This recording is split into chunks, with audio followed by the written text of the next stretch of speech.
For our last session in this room, we've got Gary Gaskell talking about influencing security decisions and hopefully giving us some great tools and techniques for managing upwards and probably our peers and downwards even.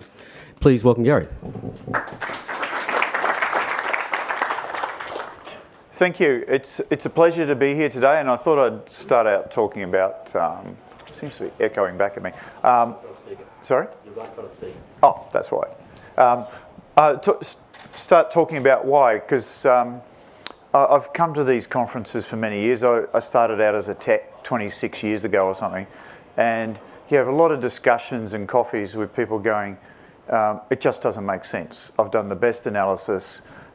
We've got this system web application with no admin access control or something that just seems to be insane, and you're trying to get things fixed, and people put roadblocks in your way. They don't give you the downtime permission, they don't give you the minor money, or they don't give you the big money.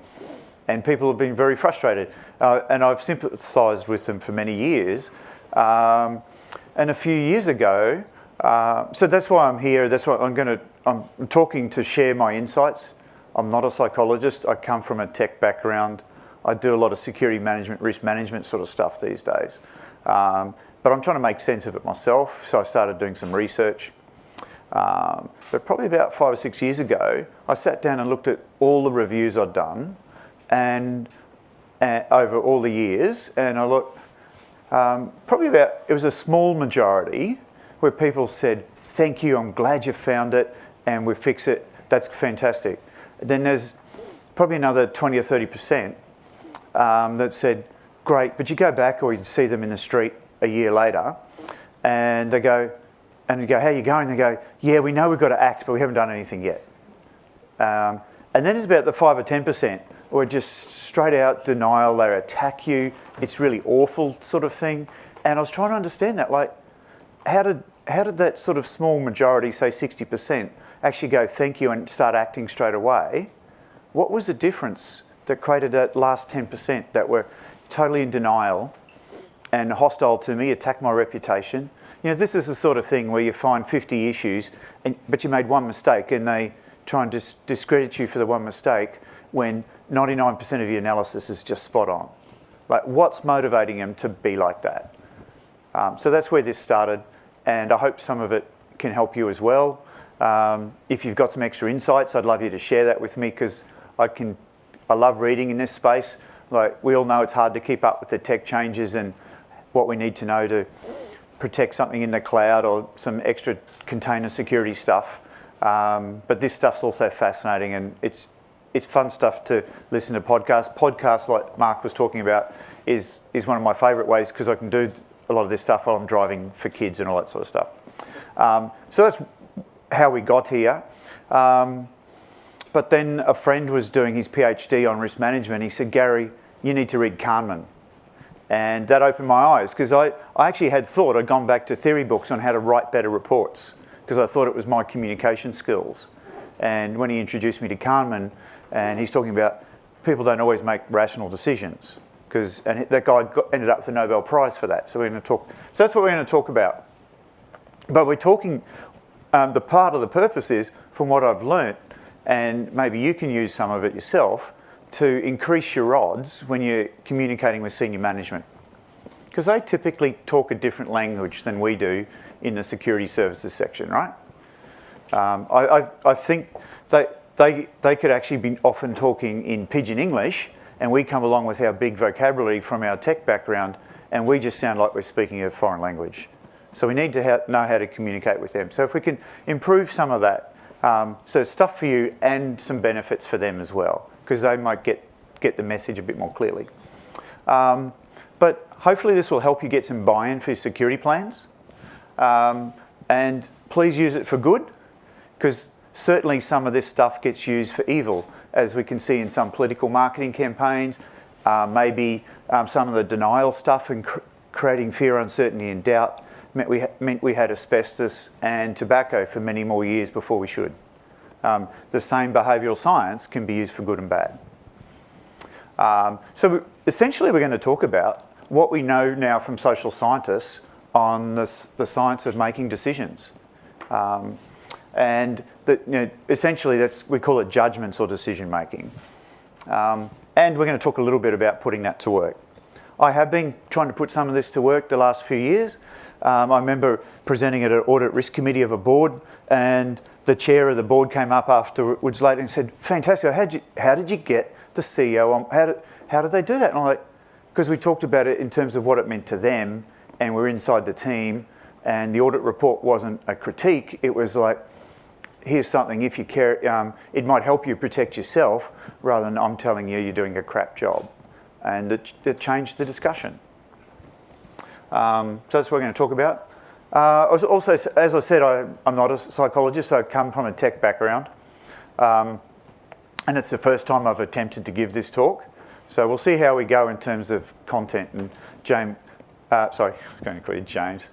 It's hard to change old habits. Vladimir, you'll give us a 5-minute warning, won't you? I will indeed. Yeah. But if we think about it, if we're doing risk assessments, our goals aren't to go through the methodical process, like we were talking about the other day, because I ran a shoot here on risk management. What we really want is making good decisions. That's what we're really about. And if we're putting a business case up to get $20 million for our security program, because we've got to do an uplift, and a lot of us are doing that. That's why this conference is so big. It's why it's outgrown this hotel. Like it's totally chockers. And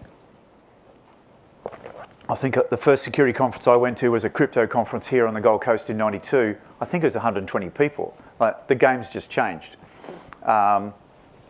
So we've got to get these business cases up, and that's what a lot of us are doing. So what we're going to talk about in this decision theory, until Kahneman and Tversky came out with their stuff saying we actually make strange decisions at times, economists mainly talked about the rational person theory, that everyone made rational decisions because they evaluated it for themselves. And under that theory, we'd never have stock market bubbles, Sydney house prices wouldn't be 14 times average incomes, that sort of thing. But we know we do have property bubbles and stuff like that. Also in this case, making judgments, it's human nature to be uncomfortable with uncertainty. So there's a lot of people here, and I think our profession attracts a certain personality where we gravitate to having a lot of comfort. We get more information, and we try and collect so much information so we can maximise our decisions and make a perfect decision. And we're really nervous if we're pushed to make an early decision based on partial information. And just being aware of that really helps. We can also have fear of hindsight judgments. So if I make a decision, it's a line in the ground, and then something might go wrong and come back and someone will judge me. And this happens when we have royal commissions. I was watching closely the Royal Commission into the Queensland Health payroll, and the retired judge and the barristers were quizzing the CIO on risk-based decision he'd made. And pretty clearly, when you're in a courtroom being quizzed by barristers, it's not a great day at work when someone's second-guessing your decision that you made on a small amount of information. They've spent months reading all the paperwork, and you got a paper and you made a decision by lunchtime. That's not a great comfortable situation. But essentially, uncertainty unsettles people. And when I'm talking about us making decisions, it's also our executives. So you put your business case on the table, and the executives are also going, what decision do I have to base this decision on? Gary seems to know his stuff. He's been here for a little while. But what if he's a bit biased? What if he's too passionate about his area, and he's asking for 20 mil and I should be spending 2 mil because I should be spending the rest of the money on something else? Those sort of things are going through the mind of your CFO or your CEO. And so I've got a few words on the slide mainly to prompt me speaking. But we can, if we go from simple to complicated situations, and let's face it, the way cybersecurity is so intermeshed, it's often very complicated. We can fix one problem and it impacts something else over here. Psychologists call about cognitive load. It gets so much, people flip out and just go, no, just give me A or B type stuff. We overload. And if we're overloading people, particularly people in stressful situations, we don't tend to make the right decisions. So Anyway, I just wanted to put some stuff up, right? But this is like, they're second guessing, like, do I really trust him? So they go do some Google search and the first couple of things pop up may well be what's perceived to be the truth rather than what you've just spent a month doing your analysis to put up your security program sort of stuff. So here's a quote from C.S. Lewis, and I think there's some important message from this is what we perceive and what we hear depends on where we're standing. And that, if we take that on board, is our role, say we're a CISO somewhere or a security manager, we think the world is the way we see it, but a CFO might be coming in on a perpendicular level of view of the same environment, and they have a different view of it. They hear a different message. They might just hear a passionate person who thinks we've got to have zero risk and it needs $100 million. That's the way they start thinking about it. And if we can be aware of these different perspectives, maybe we can head off some of those perceptions rather than just coming in, I've got the only way of viewing this thing. Now, let's say we're talking about making decisions and it's not always the rational person thing. There's a lot of other things reflect it. So particularly as we get up in more senior management, we can be seeing that our decisions reflect who we are. So if your CEO is an accountant, that might impact the way they think because part of their identity is they're very prudent financial managers. They don't go wasting money on things. And if you come in with a business case that says, I need a lot of money really urgently and stuff, and they go, I never do things urgently. I always do things prudently. I always analyse things. I always cut the cost down to minimise that sort of stuff. That's how they perceive themselves making decisions, how they want to be perceived, so that drives their decision-making process.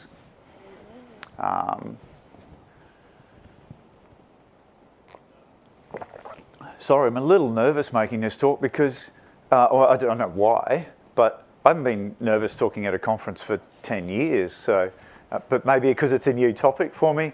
So I'm throwing up a lot of things to think about. There's a great book about making decisions as bets, and we talk about in risk management improving our odds if we go through a bit of a reasonable analysis. I think it's Annie Duke's Thinking in Bets book, which is really Reverend Bayes' theorem from the 1970s, but couched in the way of management language today. So there's another field of behavioural science talking about common knowledge, but the great joke about it is the perception of common knowledge that the common knowledge isn't common.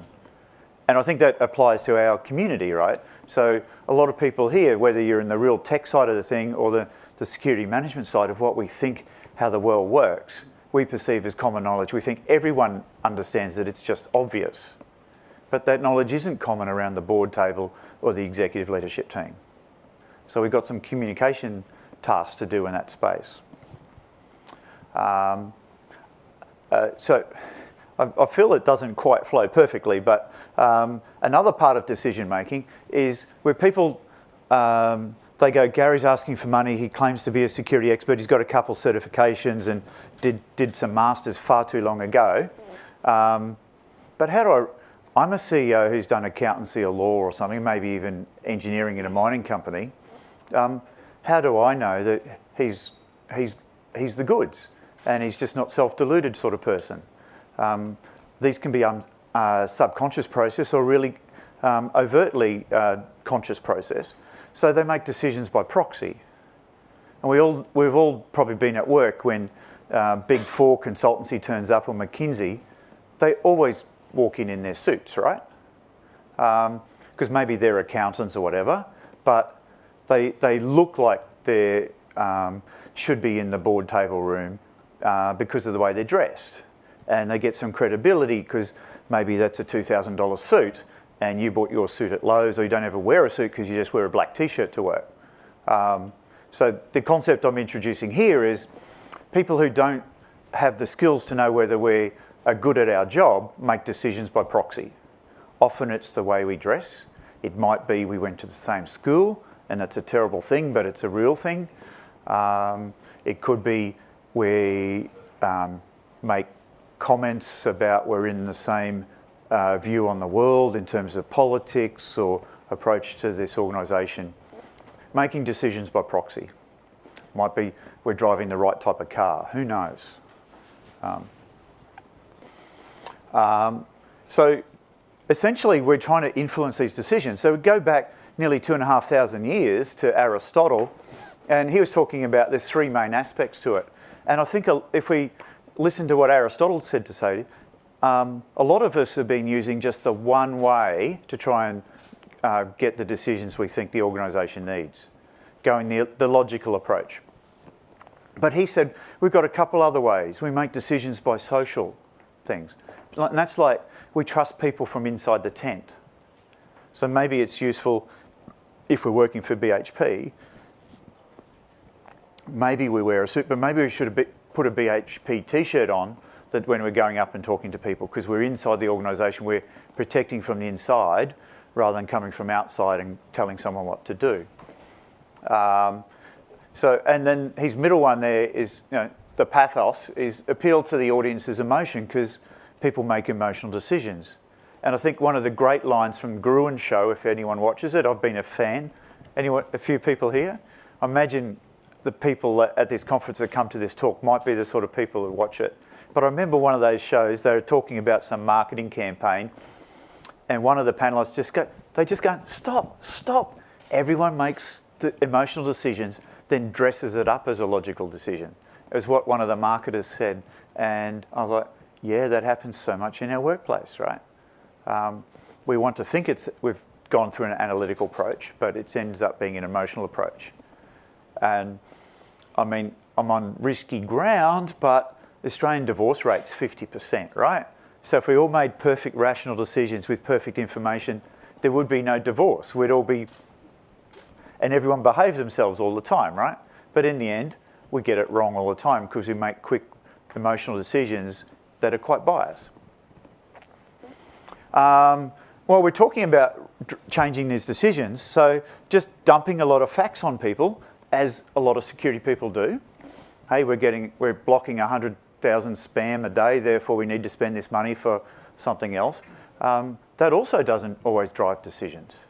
Dumping facts on people about the property market in Sydney, Melbourne or Brisbane, or the economics, and the political science love getting into this around planning elections and what politicians say to audiences.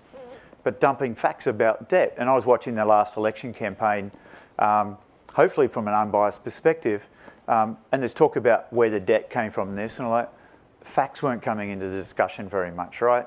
And if you're on Twitter watching what economists say about the facts compared to what the politicians are saying, it was chalk and cheese. But the politicians were the ones that got the decisions they wanted, right? Or maybe thought they were going to get and then didn't get what they want. But it wasn't based on facts. And Alan Alda's done sadly he's got Parkinson's now, but in his retirement from acting career, he set up, I guess it's a charity, to try and help scientists with their communication. And part of what he's saying is we typically sit around fires over evolutionary time and tell stories, and that's how we start to understand things. And he's saying that's what scientists need to do, because stories involve people, it generates emotion, and then we have outcomes rather than just dumping facts on it. So they're in that sort of area of this behavioural science is like just factual overload, that more facts will push you to a better decision, and they call it like an information deficit model, and scientists will come along with more facts for climate change, but that's not really cutting the mustard. So originally, our view until about the 70s, the predominant view with economists was everyone makes rational decisions, which we knew from the Dutch tulip mania. We don't. And there's still a lot of economic schools around the world train rational economic theory, but we have these various asset bubbles and we can list many more, right? But so Daniel Kahneman came along with Tversky, some key work in the 70s. He was an Israeli psychologist because the Israeli army realised they weren't getting the best officers, and he realised the selection process was biased. and he started some research. Now he's an emeritus professor at Princeton. Fascinating story about Kahneman. He might never have got the Nobel Prize because he was a Jewish kid somewhere in Europe. I think it was Italy. How come he ended up there? I'm not sure. And an SS officer saw him and ran up to him, and he thought, I'm a goner. And it turned out the SS officer gave him a hug, and then he showed him a photo, and he just happened to look like this German officer's son. And then he was sent on his way home. So that story could have been like sliding doors and just gone a totally different way. So anyway, Tversky didn't. You've got to be alive to get the Nobel Prize. So Kahneman got it in 2002. He's got a book on his life's work, Thinking Fast and Slow. It's a really good read. Fundamentally, he says, we don't have the luxury to fully analyse stuff all the time. So we make decisions based on heuristics, based on what we think we know, based on our previous things. And we'll go into that a little bit more, seeing how the time goes. But he's like, we don't have the time to make fully analyse decisions all the time. We're going to make quick decisions. And you could think of that as evolutionary. If we sit there and the grass moves, we can go, I wonder if it's a tiger or a poisonous snake. Or we can go, it could be bad, I'm just going to get up and run. And the quick decisions become a survival technique. And then along comes Richard Thaler. He also got a Nobel Prize, I think it was 2017. And he was an economist actually getting into behavioural science. And his work, his famous work is the book Nudge. And Tony Blair and Barack Obama had nudge units set up where they realised you dump facts on people and think of young men, big things that kills our young men in our 20s is road crashes. And if we tell them speeding kills, they just ignore it. But if we nudge them in the right direction by saying things like, your girlfriend won't be impressed, or if you crash your car, you're going to have to drive a Datsun 120Y, they might slow down. Seriously, this is how some of this stuff works, right? For the AusCERT, the old security people here, a guy I always took as a bit of a mentor, John Kidston, told me a story, and it was Victoria advertising about drink driving. And you can remember all the scare campaigns with drink driving, but they said, if you get pulled up for RBT, can you afford the taxi because you've lost your licence? And that has some impact because it brings it down to a much more probable outcome. It's like you think, I won't get caught, I'm a good driver. I won't crash because I'm a really good driver. But, geez, the cops might get me and then I won't be able to drive and can I afford a taxi to catch up with my mates? That brought it down to a much more probable case, and it was very effective advertising against drink driving. That's an example of nudge stuff, and I think Thaler's the one that gets the credence for that. So I think we can learn things from these smart people to influence and nudge some of our people. It might be nudging our execs, it might be nudging our staff, whether it's clicking on links or ringing the help desk or that sort of stuff. I just grabbed this one. I follow too many people on Twitter, but a lot of them are economists. And this one just came up a couple of weeks before this presentation, talking about the rise of chief behavioural officers in organisations. I think it's a pretty exciting area of social science. And this one probably sort of more came out of marriage counselling, right? So where they say, hang on, if you're having a discussion, there's a speaker and a listener, but it's up to the listener of whether they hear you. And it's the same whether you're making your pitch for your multi-million-dollar security program or you're trying to work stuff out with your partner. So we've got to do stuff, and here's some things that I've sort of adapted from that sort of area of science for us. So typically we say, let's use the person's first language. And a friend's a CISO of a multinational, where I think the board meets in Germany somewhere, right? So he'd be better learning some German. But certainly we don't want to use tech jargon. We want to talk in the language of the business people we're trying to influence. And if we're running a security awareness program for our staff, and say they're bank tellers and bank managers, we want to talk in the banking language, not the tech jargon. We could listen to their current worries my favourite question with executives when they say, do a security review for us is, well, what keeps you awake at night? And they're like, declining retail sales or whatever it is. What was I thinking here about novelty? And if we repeat what they expect us to say, they may not be listening, but if we say something novel, that might catch the attention. And our marketers do this with billboards on the highways. If it's the same for 5 years, we never notice it. And that's the great boon of these electronic notice billboards down our highways. They change all the time. We actually do notice it. It catches our attention. So we can do that, right? Instead of coming back every quarter with our antivirus stats or heck knows what number of port scans on the file, we'll come back with something different every time, and it might catch the attention. So we can use some of this ourselves. But also, they have to be safe enough to hear. I mean, certainly any marriage counsellor is going to say that, right? But it's the same for the executive team. If you come in and you're a bit cocky or arrogant, and it appears they might end up being a little bit embarrassed because they don't understand what you're talking about, that's going to put them in more of a defensive approach. And it's shutting down the listening. Whereas if you come in and like, I'm not here to preach to you, I'm actually here to help, we've got some things, what are your concerns about? And then you can relate it to those concerns. You're getting these people into a receptive position. So apparently one of the key things in this listening area is if they perceive they share the same values as you. So where that's about, it's not about your security program, it's about the organisation making a profit or whatever those executive leadership type people, their goals are, and protecting the organisation. It could be a government agency. It's all about getting the Centrelink paychecks out on time. It's not about your security program type thing. What else do I say about this? Our listeners are typically receptive to people like them. I was sort of touching on this before when we were talking about decisions by proxy. So if we're really only mainly comfortable in a black t-shirt, but we know our boss is always in a white shirt and tie, then maybe we should put a white shirt and tie on a bit more, or certainly when we're making our pitch for things.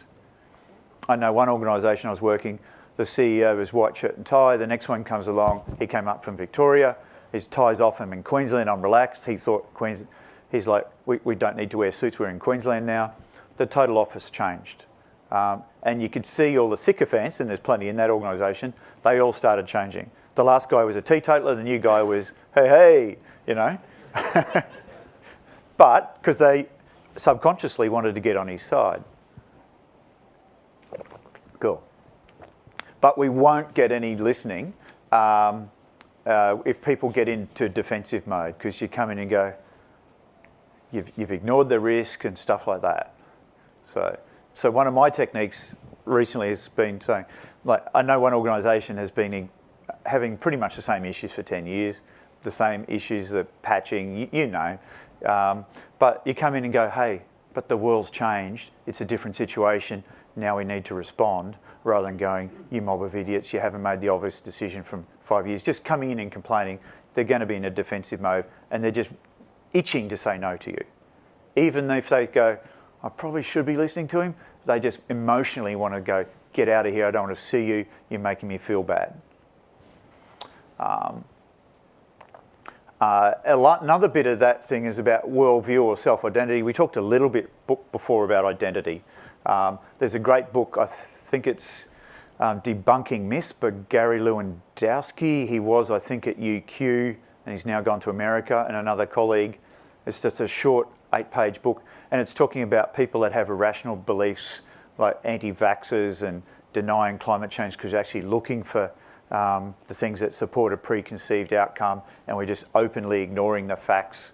And they've got some techniques in that debunking handbook where if we can get on and say, not challenge the worldview, but say, hey, we've got a problem to face, can you help me solve it? Can we work together? Rather than preaching to them, they'll be less defensive. Sorry, what was the name of the book? Myth Debunking Handbook, I think.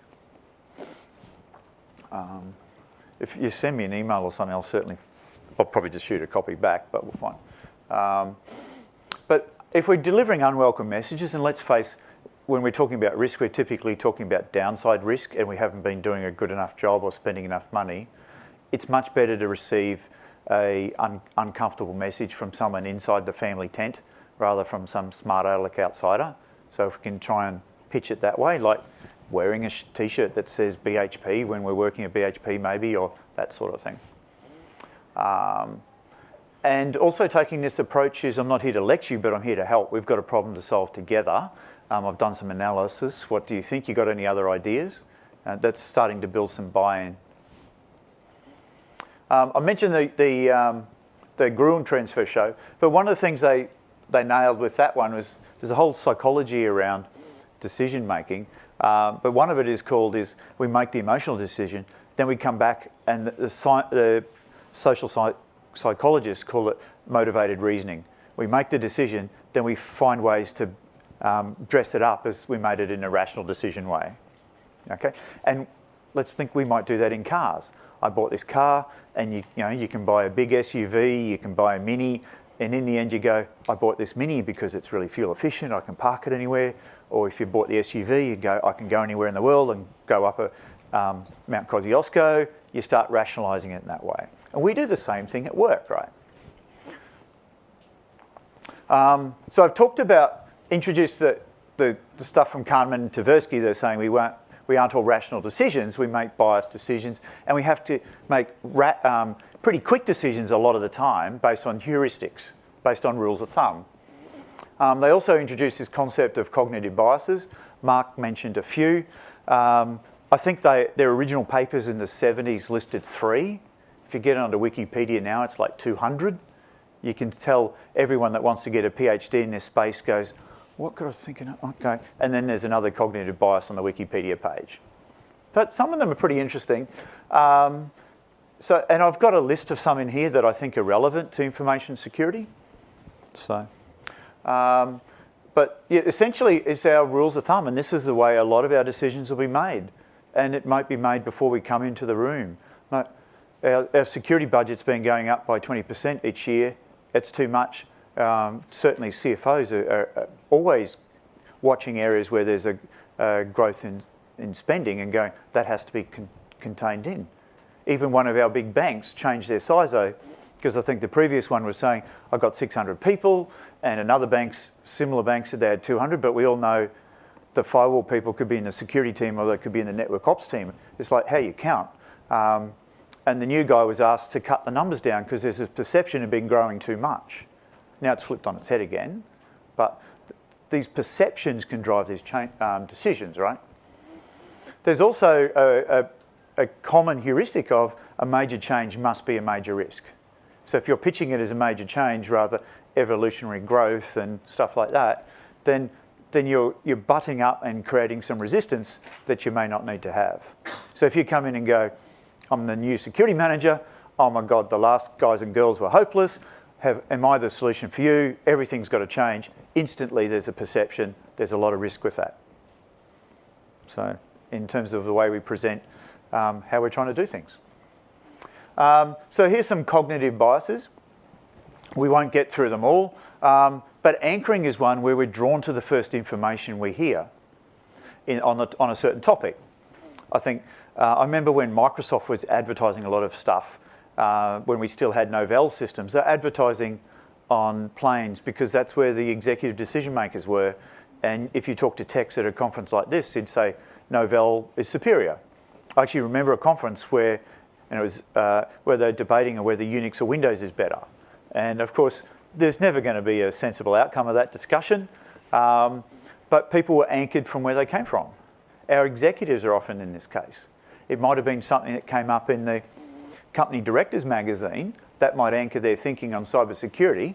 Data 61's been writing some of that stuff. If we know of it, at least we can present it in the way that they're already anchored. So if you go head to head with what Data 61's been saying to company directors, then you're setting yourself up for a much more challenging outcome. I think Mark mentioned this one, so we won't say too much, but the the availability heuristic is the first thing that comes to, that comes to mind is going to drive the decision more. And it might come to mind because it's in the media more, or if we're working at one bank, and I think NAB's had some power supply issues for their mainframes, they had some downtime, they're regulated. The executives could well think that's the biggest risk happening at the moment because the regulator's talking about it. It's in what we're all talking about. I think the classic thing would have been September 12, 2001, people would think there's much higher risk from aeroplanes flying into buildings than there normally is. I mean, the Yanks responded with $3 trillion of effort saying the fear of terrorism, because it's much more, it's likely everyone's scared of terrorists, particularly politicians push this around, right? But 55,000 Americans die each year on the roads. You're much more likely to die in America in a road accident, and we know, I think you're 15 times more likely to die by a gun homicide in America than in Australia, but they spend $3 trillion on terrorism risk. The perception of the availability thing really changed. And of course, there's people with agendas behind that. Sorry, what are you saying? 2 minutes. So there's a whole lot of biases here. I presume AusCERT gives the slides out. I'm happy if they do that. I also used Google Images, Mark, and I like the one. I was like, do you feel lucky, punk? But talking about this, our leaders typically think they're really lucky. The bad stuff you're talking about is not going to happen to them because they're lucky. And let's face it, you don't become CEO of our big companies if you're a really negative person. You view yourself as, I take on risks, I make the luck happen, all the bad stuff that happens to the other people that are terrible CEOs, I'm the lucky one. So if you come in and go,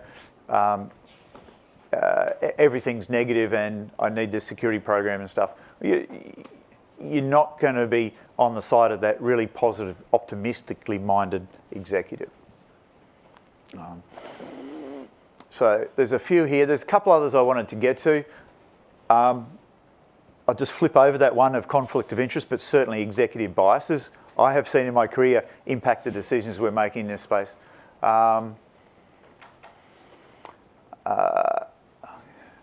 So there's cognitive biases galore. I had pulled some out just that I think were relevant to us. There's so many. This one's interesting, is if people are not innately receptive to our message, more facts of the inconvenient truth can actually create this backfire effect, and it entrenches them because they become defensive. So this happens in smoking. It probably happened with some of our companies in the asbestos debates. People go, no, they keep going looking for evidence to counterpredict you, to counteract your argument. So, I mean, I've certainly had that where we go, you look at shadow servers, and you get that one right. And antivirus, depending on when you look, is 20% effective on a 0 day. But the CIOs or something go, no, I've got antivirus, I'm safe. And you say, no, I think we've got problems here. We need to do some whitelisting. The Commonwealth Government said it's very effective control. And they go off to their vendors. They go looking for the evidence to counteract you. This is the sort of stuff that's happening here. Really, where this is driven by the facts don't drive the change of minds, the emotions do around this stuff. Though it is interesting with this backfire effect, this social psychologists, there is a tipping point where enough facts go, hang on, a CIO that's fighting you with your antivirus type comments and whitelisting, enough facts will get to a tipping point when they go, hang on a minute, I'm going to have to reevaluate it because it's going to start to create this cognitive dissonance that Mark was also talking about, where you go, maybe I am wrong here and maybe I need to change my bets and maybe I better change it. So there's a weight thing. There's a lot of effort though if you're going to fight it that way. There's a lot of effort. So there's different graphics for cognitive biases, and we don't need to get to the extra notes. So look, I hope this talk has given you some things to think about. There's a whole lot of reading. I wish I'd had, when I saw Mark's slide about different podcasts, I've got a whole lot of favourite ones. It was actually the famous security guy Eric Young here at this very conference about 4 years ago saying, Gary, you need to listen to a podcast called You Are Not So Smart, where the whole effort of the podcast is where people aren't making the obvious decisions because we're making, and I've learnt a lot from that. and I hope some of it can be put to use in your workplaces for the benefit of your organisations and your careers, I hope. Thank you.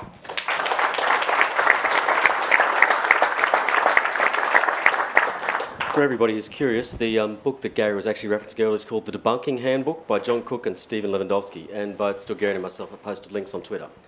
Thanks very much, Gary. It's a fantastic presentation, so great. Any questions? If you don't have questions, but if you've got any extra insights or extra books you think I should read, I'd love to hear from you. Thank you.